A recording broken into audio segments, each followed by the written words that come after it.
오늘 본문에는 영적으로 좌충우돌하는 삼손의 모습이 등장합니다. 먼저 1절에 삼손은 블레셋 여자 한 명과 사랑에 빠졌고 곧장 그의 부모에게 달려가서 그녀와 결혼하고 싶으니 결혼을 승낙해달라고 요청합니다. 이런 어이없는 요청을 들은 부모는 3절에서 당연히 거절 의사를 밝힙니다. 왜냐하면 그는 나실인이었고 이스라엘의 사사였기 때문입니다. 굳이 나실인과 사사가 아니더라도 신명기에서 이미 하나님은 이방인과의 혼인을 금지하는 명령을 내리신 바 있습니다. 그런데도 3절에 삼손이 그의 부모에게 대답하는 내용을 보십시오. 삼손이 그의 아버지에게 이르되 내가 그 여자를 좋아하오니 나를 위하여 그 여자를 데려오소서. 완전 막무가내입니다. 부모의 말도 하나님의 법도 필요 없고 그냥 내가 하고 싶은 대로 하겠다라는 것이죠. 이런 삼손의 막 나가는 행동은 이어지는 결혼 이야기에서도 계속해서 나타납니다.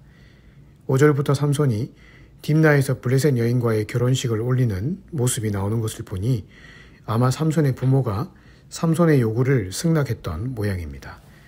그런데 딥나로 가는 길목에서 삼손은 사자 한 마리를 만납니다. 여기 젊은 사자라는 것은 사자 중에서 가장 힘센 상태의 사자를 말합니다. 하지만 삼손은 그 사자를 맨손으로 찢어 죽입니다. 하지만 문제는 그 다음입니다. 며칠 뒤에 삼손이 그 길을 지나가다가 죽은 사자를 보니 거기에 벌떼가 모였고 꿀이 가득했습니다.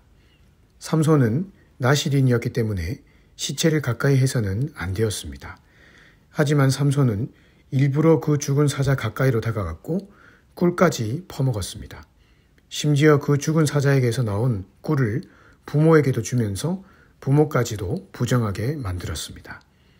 삼손에게 있어서 하나님의 법과 규례는 지켜도 그만, 어겨도 그만이었던 것이죠. 게다가 사자의 시체와 일부러 접촉해서 부정하게 된 것에 대해 회개하기는커녕 14절에 오히려 그 죽은 사자를 주제로 수수께끼를 만들어서 자신의 유흥에 활용하고 있습니다. 이런 엉뚱한 모습이 16장까지 이어질 삼손 이야기에 계속 등장할 것입니다. 그가 사랑했던 3명의 블레셋 여인들, 흥청망청 마셨던 술, 유흥, 이런 것들은 나실인의 규례를 어긴 것뿐만 아니라 그가 이스라엘의 사사로서 적합하지 못하다는 것을 성경은 계속해서 우리에게 보여줄 것입니다. 이런 지도자가 사사로 있는 이스라엘에게 무슨 소망이 있을까요? 아마 그 당시에 살던 몇몇 경건한 사람들이 삼손의 이런 행동과 이스라엘의 타락을 보면서 하나님께 아마 이런 기도를 드렸을 수도 있습니다. 하나님, 이 공동체 안에 도대체 무슨 소망이 남아 있습니까? 지도자부터 백성까지 모두가 자기 소견에 옳은 대로 행하는 이 공동체가 어떻게 제사장 나라가 될 수 있으며 어떻게 하나님 나라라고 부를 수 있습니까? 너무나 엉뚱하게 흘러가는 현실을 보니 경건한 자들의 마음에 아마 이런 절망과 낙심이 찾아왔을 것입니다. 하지만 4절에 보니 이런 절망 속에서 한 가지 희망을 주는 말씀이 나옵니다. 그것은 바로 삼손의 이런 엉뚱한 행동들조차 하나님의 큰 계획 안에 있다라는 말씀입니다. 개역개정에는 4절의 주어를 삼손이라고 번역해서 마치 삼손이 블레셋 여인과 결혼한 것을 삼손이 이스라엘을 구원하기 위한 큰 계획이 있어서 행동한 것처럼 이야기합니다. 하지만 히브리어 원문에 보면 4절의 주어는 그냥 3인칭 단수로 나와 있고 많은 학자들이 이 주어를 하나님으로 해석합니다. 새번역 성경은 이에 따라 4절을 이렇게 번역했습니다. 그의 부모는 주님께서 블레셋 사람을 치실 계기를 삼으려고 이 일을 하시는 줄을 알지 못하였다. 무슨 말입니까? 삼손이 블레셋 여인과 결혼한 사건은 명백한 삼손의 잘못이었지만 하나님은 그런 삼손의 잘못조차 이스라엘을 구원하시는 데 사용하셨다라는 말입니다. 그것이 19절에 나오는 것이죠. 삼손은 이 결혼식에서 낸 수수께끼와 관련해서 자신이 속은 것을 깨닫고 아스글론으로 내려가서 블레셋 사람 30명을 쳐 죽입니다. 겉으로 보면 삼손이 분노해서 블레셋 사람을 응징한 것처럼 보이지만 사실 그 이면에는 삼손의 분노를 이용해서 이스라엘을 압제하던 블레셋을 심판하려 하셨던 하나님의 의도가 있었던 것입니다. 이것을 보니 아무리 삼손 같은 엉뚱한 사사가 지도자로 있다고 해도 여전히 이스라엘은 소망을 가질 수가 있다는 것을 알 수 있습니다. 왜냐하면 이스라엘의 진정한 지도자는 삼손이 아니라 하나님이셨기 때문입니다. 하나님이 세우신 삼손이 비록 엉뚱한 방향으로 흘러갔어도 그런 엉뚱한 지도력이 하나님이 당신의 백성을 향해 가지신 그 선하신 계획을 결코 막을 수 없었던 것입니다. 하나님은 삼손의 지도력과 관계없이 하나님 당신이 이스라엘 백성을 향해 가지고 계셨던 그 선하신 뜻과 의도를 도도히 진행시켜 나가셨습니다. 그 과정에서 때로 삼손의 실수까지도 하나님이 사용하셨던 것이죠. 오늘 우리 주변에 일어난 일들을 보면 참으로 답답한 것들이 많이 있습니다. 정치, 경제, 사회, 문화 이런 것들에서 일어난 일들만 봐도 걱정되는 것이 한두 가지가 아닙니다. 뉴스를 보니 코로나의 신종 변이인 오미크론이 등장해서 또 전 세계를 위협한다는 소식도 들리고 있습니다. 뿐만 아니라 내가 속한 공동체의 문제들, 내 가정의 문제들, 작게는 내 개인의 문제들까지 많은 것들이 내가 속한 공동체 안에서 문제거리로 존재하고 있습니다. 때로는 너무 답답해서 희망조차 보이지 않는 순간을 만날 때도 있는 것이죠. 하지만 오늘 본문이 우리에게 위로가 되는 것은 나와 내 공동체, 내가 속한 이 나라와 이 세상은 사람이 다스리는 것이 아니라 하나님이 다스리고 계신다는 사실 때문입니다. 표면적으로는 지도자와 주변의 환경 때문에 우리가 잠시 고난을 겪을 수도 있지만 하나님은 결국 이런저런 일어난 일들을 통해 모든 것이 합력하여 선이 되게끔 만들어 가시는 분이십니다. 그러니 우리는 순간순간 일어나는 여러 가지 일들과 사건, 사람들 때문에 그때그때마다 소리치고 요동할 것이 아니라 진득하게 기도하면서 기다리고 인내해야 하는 것입니다. 성경 역사를 볼 때 수많은 왕들이 일어났다가 죽었고 또 수많은 사건들이 일어났다가 사라졌습니다. 하지만 결국 하나님이 시작하셨던 하나님의 나라는 결코 사라지지 않고 오늘날 이렇게 많은 사람들 가운데 번져나갔고 오늘 우리의 삶에까지 그 하나님의 나라가 자라고 있지 않습니까? 그것이 바로 하나님 나라의 신비입니다. 하나님 나라는 사람과 사건 때문에 생기고 사라지고 하는 것이 아닙니다.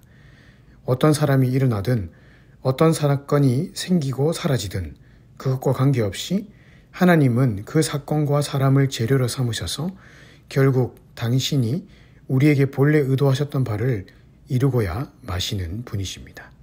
따라서 오늘 말씀을 통해 우리 주변을 다시금 소망을 가지고 믿음의 눈으로 바라보십시다.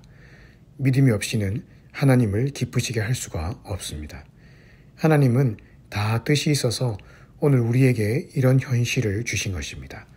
그 속에서 우리가 좀 더 믿음으로 반응하고 인내하며 살아갈 때 결국 우리 안에 세상이 줄 수 없는 하늘 평안이 임하게 될 것입니다. 오늘 하루도 이 말씀을 통해 승리하며 살아가시기를 주님의 이름으로 축복합니다.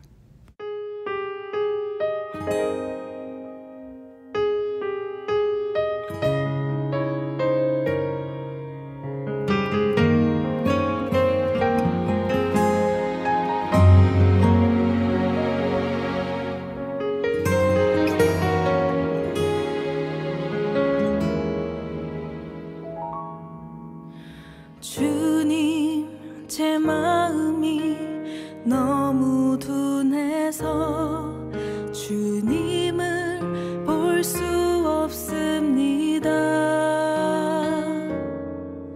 이 땅에 속하여 이 땅만 보다가 주님 손을 놓쳤습니다. 나는 나그네로 왔는데 왜 주저앉게 되었나.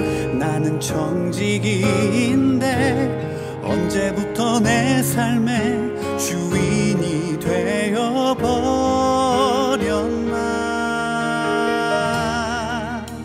믿음이 없이는 기쁘시게 못하나니 고된 수고도 다 헛될 뿐이라. 믿음이 없어서 무너진 삶의 모든 자리에 다시 주님을 기다립니다.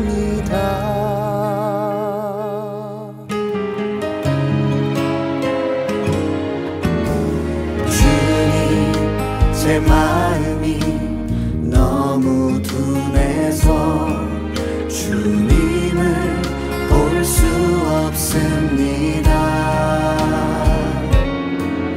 이 땅에 속하여 이 땅만 보다가 주님 손을 놓쳤습니다.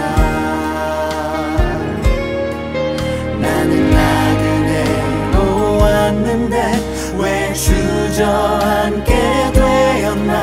나는 정직인데 언제부터 내 삶의 주인이 되어버렸나.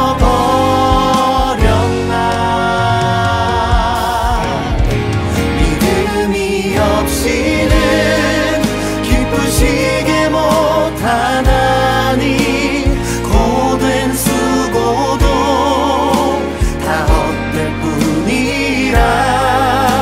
믿음이 없어서 무너진 삶의 모든 자리에 다시 주님을 기다립니다. 믿음이 없이는 기쁘시게 못하나니 주를 찾는 자 반드시 만나리. 믿음이 없어서 무너진 삶의 모든 자리에 다시 주님을 기다립니다. 다시 주님을 기다립니다. 다시 주님을 기다립니다.